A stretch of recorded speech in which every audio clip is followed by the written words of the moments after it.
দিনের আলোয় দুঃসাহসিক চুরি, বাড়িতে ঢুকে আলমারি ভেঙে সোনা ও রূপার গহনা সমেত নগদ টাকা নিয়ে চম্পট দিল দুষ্কৃতীরা।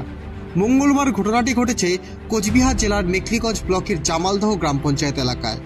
স্থানীয় ও পুলিশ সূত্রে জানা গিয়েছে, জামালদহ চাংড়াবান্ধা রাজ্য সড়কের পাশে 191 নম্বর জামালদহ এলাকায় বসবাসকারী ক্ষুদ্র চা চাষী সুবোধ রায় মাঝি এবং তার স্ত্রী কুন্তি রায় পেশায় অঙ্গনওয়াড়ি কর্মী।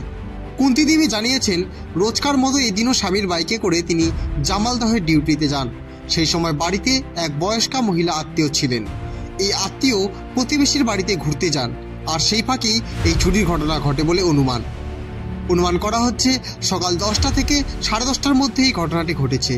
প্রায় 1 লক্ষ টাকার সোনার অলংকার ছাড়াও নগদ 18,000 টাকা চুরি করে পালিয়েছে দুষ্কৃতীরা।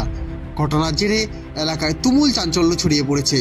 পুলিশ জানিয়েছে তারা অভিযোগ পেয়েছেন এবং সব দিক তারা খতিয়ে দেখছেন।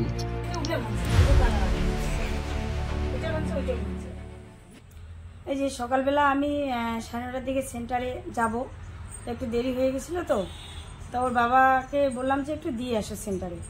তারপর আমাকে দিতে গেলাম, 9:15টার দিকে বের হলাম। তো আমার বাড়িতে আসছে আত্মীয়, যে আমার মাসি শাশুড়ি আসছে আমার একটা ভাস্তিকে নিয়ে। তো ওদেরকে বাড়িতে রেখে আমি গেলাম সেন্টারে। তারপর ওর বাবা আসতে একটু দেরি হয়েছে, আর ততক্ষণে আমার মাসি শাশুড়ি হয় ওই পাশের বাড়ি ঘুরতে গেছে একটু সময়ের জন্য। হ্যাঁ, আর ওরা তো জানে না যে, অতটা মনে করে নেই যে রাস্তার পাশে বাড়ি একটু তালা লক করে ভালো হবে। আমরা যদি কোথাও যাই তালা লক করি, বুড়ি মানুষ বয়স্ক মানুষ তো বুঝতে পারে নাই যে তালা লক করতে হবে, ওইভাবে গেছে। আর ওই সময়ের মধ্যে এরকম ঘটনা হয়ে গেল যে বাড়িতে যা আছে নিয়ে গেছে, টাকা পয়সা সোনা দানা যেটুকু ছিল আর কি ঘরে, ওইটুকুই নিয়ে গেছে। মানে কুন্তি রায় মাঝি। আপনারা দেখছেন নর্থ বেঙ্গল সমাচার, উত্তরের বার্তা, সত্যের পথে।